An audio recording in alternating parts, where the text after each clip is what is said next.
ಪ್ರದೇಶ್ ಕಾಂಗ್ರೆಸ್ ಅಧ್ಯಕ್ಷರ ಪದಗ್ರಹಣ ಅನ್ನೋದಕ್ಕಿಂತ ಈ ರಾಜ್ಯದ ಕಾಂಗ್ರೆಸ್ ಕಾರ್ಯಕರ್ತರ ರಾಜ್ಯದ ಪ್ರಜಾಪ್ರಭುತ್ವದ ಮತದಾರರ ಸುದಿನ. ಈ ಸುದಿನ ಸುಮಾರು ವರ್ಷಗಳ ಹಿಂದೆ ಕಾಂಗ್ರೆಸ್ ಕಾರ್ಯಕರ್ತರಾಗಿ AICC ರಾಷ್ಟ್ರೀಯ ಮಟ್ಟದಲ್ಲಿ ಹರಿಪ್ರಸಾದ್ ಅಜ್ಜಿ ಅವರು ಅಧ್ಯಕ್ಷರಾಗಿ ಇವತ್ತೇನು ಪದಗ್ರಹಣ ಮಾಡ್ತಾ ಇದ್ದಾರೆ, ಅವ್ರ ಹಿಂದೆ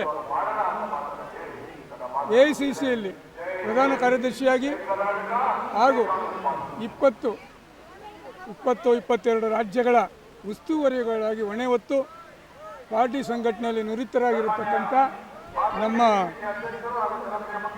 136 ಜನಗಳ MLA ಆಯ್ಕೆಯಾಗಿದ್ದರು. ಈ ನಾಡಿನ ಜನತೆಗೆ ನಾವೊಂದು ಆ ದಿನಗಳ ಕಾರ್ಯವೈಖರಿ, ಗ್ಯಾರಂಟಿಗಳ ಯೋಜನೆ ಇವೆಲ್ಲರೂ ಮೆಚ್ಚಿ ಇವತ್ತು CM ಆಗಿದ್ದಾರೆ ನಮ್ಮ DK ಶಿವಕುಮಾರ್ ಸಾಹೇಬರು.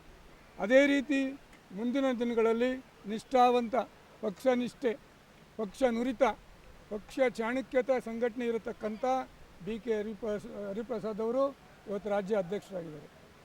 ಅವರು ಈ ವಯಸ್ಸಿನಲ್ಲಿ ಇಷ್ಟು ತಾಳ್ಮೆಯಿಂದ ಪಕ್ಷ ಸಂಘಟನೆ ಮಾಡ್ಕೊಂಬಂದು ಅವ್ರಿಗೆ ಇವತ್ತು AICC ಅವರಿಗೆ ನಾವು ಧನ್ಯವಾದ ಹೇಳ್ತೇವೆ. ರಾಹುಲ್ ಜಿ, ಸೋನಿಯಾ ಮೇಡಮ್, ಪ್ರಿಯಾಂಕಾ ಗಾಂಧಿ ಅವರಿಗೆ, ಮಲ್ಲಿಕಾರ್ಜುನ ಖರ್ಗೆ ನಮ್ಮ ರಾಷ್ಟ್ರದ ಅಧ್ಯಕ್ಷರಿಗೆ, KPCC ಅಧ್ಯಕ್ಷರಿಗೆ ಧನ್ಯವಾದ ಅರ್ಪಿಸ್ತೇವೆ.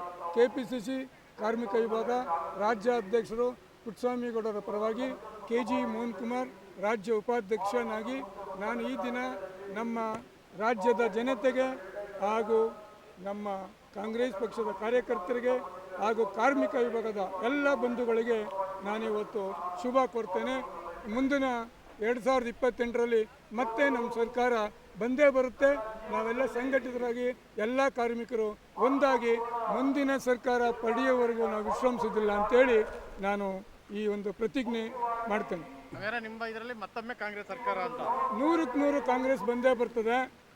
ಜನತೆಗೆ, ನಾಡಿನ ಜನತೆಗೆ ನಮ್ಮ ಕಾರ್ಯಕರ್ತರ, ನಮ್ಮ ಸರ್ಕಾರದ ಯೋಜನೆಗಳೇನು ಅಂತ ತಿಳಿದಿದೆ, ಅದನ್ನು ಉಪಯೋಗಿಸ್ಕೊಂಡಿದ್ದಾರೆ.